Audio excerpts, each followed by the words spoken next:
Hi again, folks. This is the second in the health series that I'm offering you, and I'm calling it Good Medicine, because that's what I really look for offering you and hope that you're finding as well. One fun thing that I've just noticed as I've begun to record this is that my good friend Alberto, who's an absolutely wonderful shaman and has offered shamanism to the world in many ways, in his own health. Certainly he has used his shamanic magic, but it has really shifted him. And a lot of what he's putting out these days is about health. And what I got a kick out of was that I just saw that he's offering a cookbook. So now if that isn't about physical health, I don't know what. And so it feels like a lot of us are really turning our attention there to that place that's so important, as I talked about last time. So let's talk about what I consider good medicine. One is that you are absolutely unique. One of the challenges of modern medicine is you go in, talk to somebody for 10 minutes, they go, oh, you got this and this and this, okay, and they look up in the book and okay, here's a drug for it. That absolutely does not work. What you need to do is find out what works for you.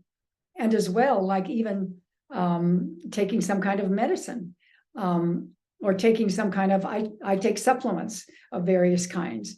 And so one of the things I do, first of all, is to override my thinking process that sometimes doesn't work as well as a deeper intuition. I will do a pendulum and say, do I really need this right now? Is this going to serve me? Is taking a niacin supplement right now going to serve me? Oh, okay, good. Yes. So then I'll go to the place that I know, a health food store or somewhere that offers the best products. And I will literally take a product and hold it up. Many of you won't see all of me, but do muscle testing. I hold it against me like this and say, is this product useful to me?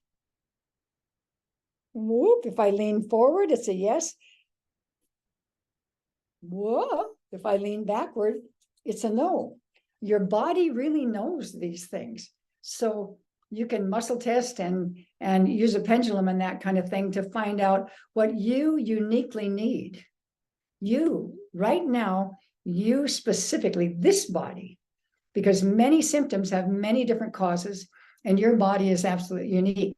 So to find what's uniquely yours. And the other thing is time. It's like sometimes you may need something now and next week you don't. So I find it good to check pretty often and say, do I still need this? Do I need two of them or one of them or whatever it might be, whether it's a supplement or whatever. Another thing to pay attention to is the season. Seasonal products, one of the things I learned early on from some of the ways of eating that are literally come out of Japan and other places is that it's really important to eat seasonally. Excuse me. And so eating fruit that's in season is what really works for you, rather than eating something that came from South America that you can still get in the wintertime with our modern way of shopping, but that might not be so supportive. And one of the things that is interesting is that, let me take a radical example, and it's of deer. Deer in the wild eat whatever's available. In the spring and summertime, there are soft shoots and grasses and these softer things that they can eat. But in the wintertime, most all of that's gone. They can dig down and get a little bit of it. But a lot of what they survive on is browse, is dried leaves or branches and other kinds of things that would be much harder to digest. But if you gave them those in the summertime, they've shown in research, they can't digest them. Their body has shifted itself to what they would normally and usefully and beneficially eat at that time. And even perhaps if you gave them the softer grasses and things in the wintertime, their system wouldn't work with them as well. So I think we're like that as well. We really flow with the seasons. We're natural. We're connected to the earth. And it's so important to remember that. So your uniqueness, number two, the time and season. The third thing I would say is natural and organic. And some of that, of course, is about non-GMO, organically grown, no pesticides, hopefully not monocrops and all of that kind of thing, so that there's a natural flow. Things are happier when they have a whole variety of life around them.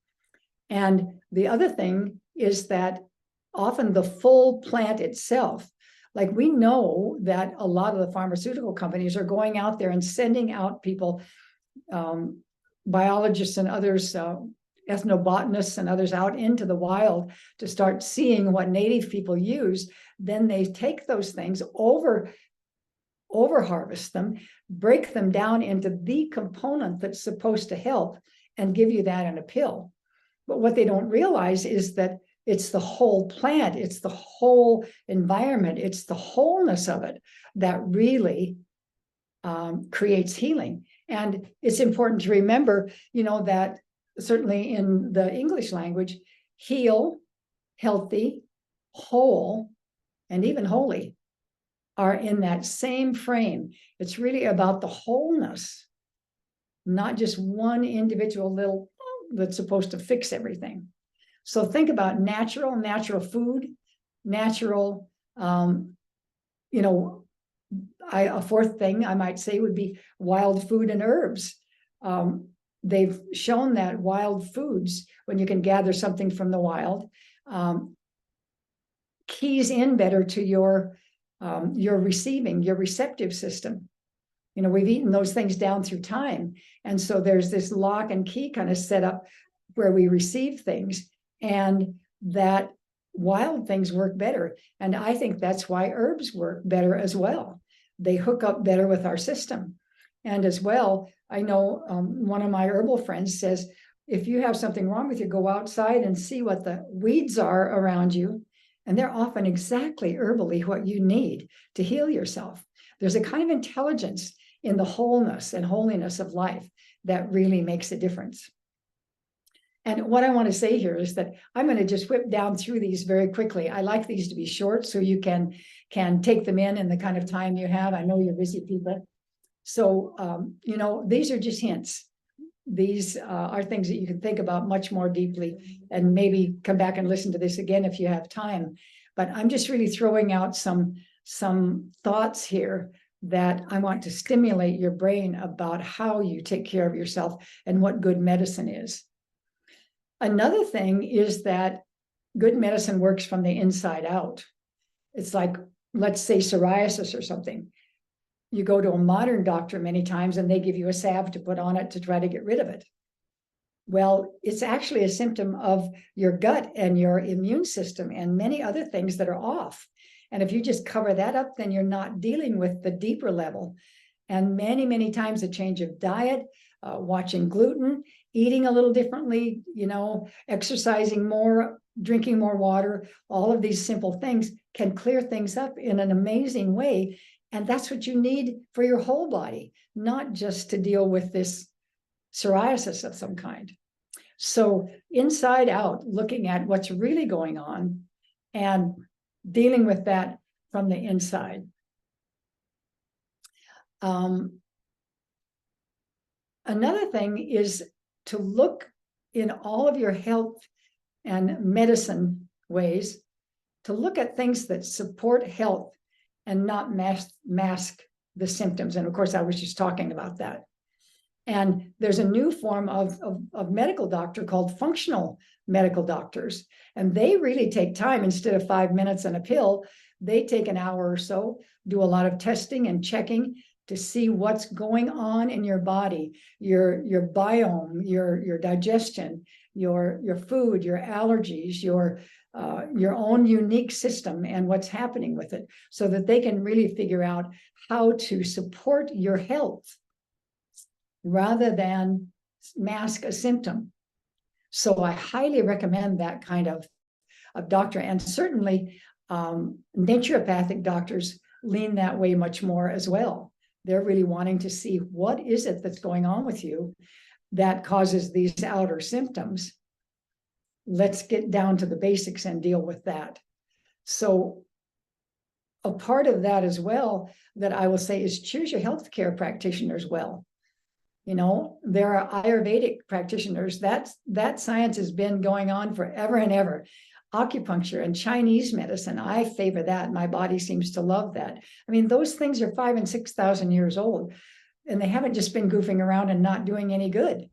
They haven't been causing the population to get less and less healthy, like's happening in our society with the medical system that we have. So think about it. Homeopathics is so wonderful. It's so powerful and magical in many ways, and it works. It works surprisingly well. So thinking about that, and another thought about that I don't think I listed here is about long-term health and prevention.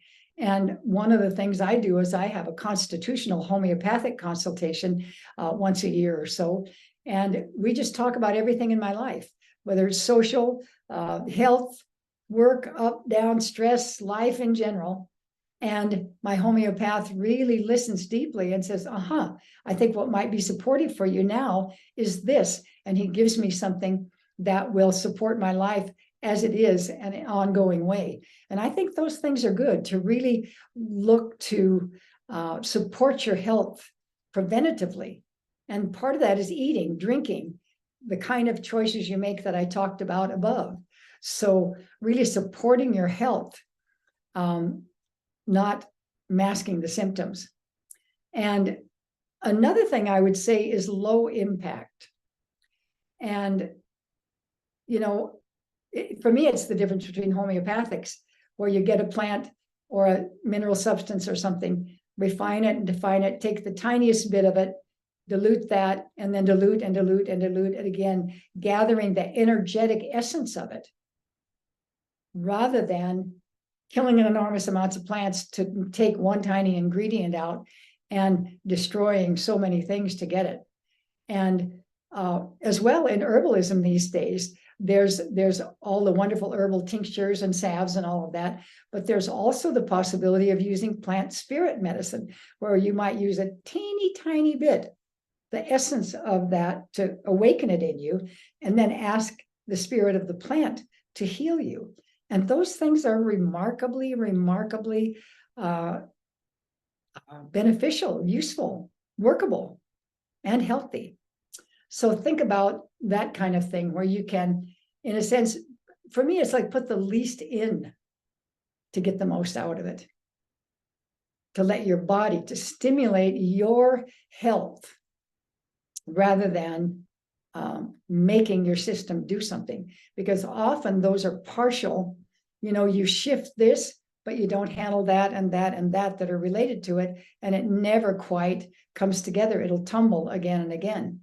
So something that's whole and really does support your full health, and that kind of low impact, where you're not putting a lot of stuff in you, you know, whether through shots or pills or whatever, you know, using your food, water, energy, and all of those things as much as you can to do the healing that's needed to be done. Another thing is your intention and attention. And I think it's really important to set your intention. I do something, and I'm going to pull it up here and look at it and read some of it. I suggest you go in, sit down with your notebook. I have mine now on my computer, and create what's called a health container. In other words, what is it that you are setting? What's the intention you're setting for your health? And I'll read you some of mine. 1, my body functions for me in profound and exquisite ways as I support it in a good way. 2, I continue to be active, vital, youthful, and joyful. 3, my body rebuilds, rejuvenates, and vitalizes in a natural, regenerative, anti-aging way. I am timeless and vitally alive with curiosity and capability for what I choose. 5, my health functions at higher and deeper levels than I can even cognize or ask for. 6, my life energy, sensuality, and sexuality are always optimal. 7, my body clears trauma, stress, upset in natural, powerful, and complete ways. 8, I radiate health, wellness, sweetness, and happiness as a gift to myself and others. My muscles are strong, my organs healthy and balanced, my structure stable and sound, my skin clear and smooth. Last one, my choices in healthcare and beneficial products is excellent, and they're just right for me. So I highly recommend writing something like that that fits you, so your intention is clear and you pay attention to that. Another thing that I like to pay attention to, and as I said, this is kind of my hobby and my habit, is to pay attention to cutting edge research and new innovative genius. And that's some of what I'm going to be bringing you. I keep up on these things as much as I possibly can, and I'm going to be offering you things that I think that I experience, that I know from research can make a tremendous difference for you, both in your health and wellness and aliveness, and some of them in literally reversing aging. So there's a lot out there that's very exciting right now. Medical research, because of our ability to look deep into the cell, deep in, deep. We are understanding so much more about what's really going on. There were so many things, in the old days, they bled you to get rid of the bad humors. That's the best they knew.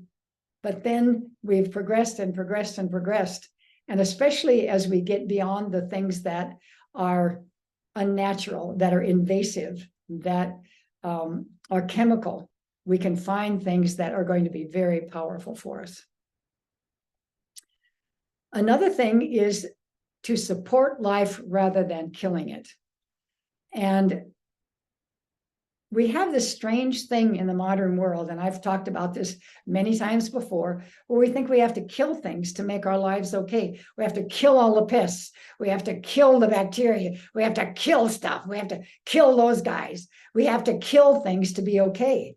And it's absolutely not the way life works. Buffalo Woman makes it very clear to us about that. So it's really about supporting. I've probably said before, I know I did in my last series, that if you want plants to be healthy and have insects not bothering, it's not about spraying a bunch of toxic chemicals that somebody wants to make money on. It's about making the plants healthy and giving them good nurturants, good natural manures and composts and all of these things that just make them vitally healthy. Insects actually don't like them. Creator made it so that insects like the things that are kind of, they're not doing so well. It's like the wolves, take the sick and the elderly of the herds. It's like that's the way it's set up. So getting yourself incredibly healthy is what it's really about, rather than killing something. So I really think it's important. And one of the ways I think about it is inviting the good guys to stay around after 30 years old. There's a lot of cutting edge research now that shows us how we start to age, and around 25, 30, we start losing some of the functions, and over time, certainly when you get to be 7 decades old, many of them are not functioning as well. And there are ways that are very natural to support that aliveness, to support that health, to get your stem cells kicking and going just like you were young. And so that kind of thing's important. Get all the good guys to get all the good functions to stay around. Your immune system, your brain, all of those things, including your stem cells. So the second thing, in a sense, under this same category about supporting life, is that White Buffalo Woman is shouting to us about this. She's shouting to us. It's about wholeness. It's about inclusion. It's about love. It's about support. And I mentioned at one time, and we'll tell you again, about Paralandra. Paralandra is a garden Michelle Small Wright created back, I believe, in North Carolina or Southern Georgia. She created this where it's all inclusive. Nothing is killed, nothing is eliminated, everything is supported. And she has absolutely incredible production, and everyone gets fed. The example I always remember is Japanese potato beetles. She planted a certain amount of potatoes. The Japanese potato beetles went in and just damaged a lot of it. So the next year she said, okay, I'm going to plant 4 rows for me and 2 rows for the beetles. And she talked to them and told them, these are yours. Over here, no, this is ours. We're going to share. This is yours. And the potato beetles stayed on those, fed themselves, did fine. They were healthy. She got her good food and got to be healthy as well. And that's just a simple example of all of the wonderful things she's done that you can check out. So really taking care of the whole circle of life is where we're going to get our best work, because another clue in our good medicine is that it needs to be whole. It can't be just fixing one little thing or damaging one little thing or killing one little thing that makes the system work. It's about creating health in the whole system, taking care of the holiness and the wholeness, the oneness of life, the goodness for all our relations, and then all our relations in here, because most of you know that over 50% of our body is not human DNA. It's bacteria, viruses, parasites, and other kinds of things that have learned over time to work with us. We couldn't even digest our food without bacteria. It's non-human little guys in there that do all the digesting. So it's about taking care of the wholeness, the biome, and the biome around us as well. So that's White Buffalo Woman talking for sure. And another thing that I feel she encourages us is to work with the subtle realms. And I've already talked about that. You know, work through prayer, work through meditation. So much of what happens with this is stress.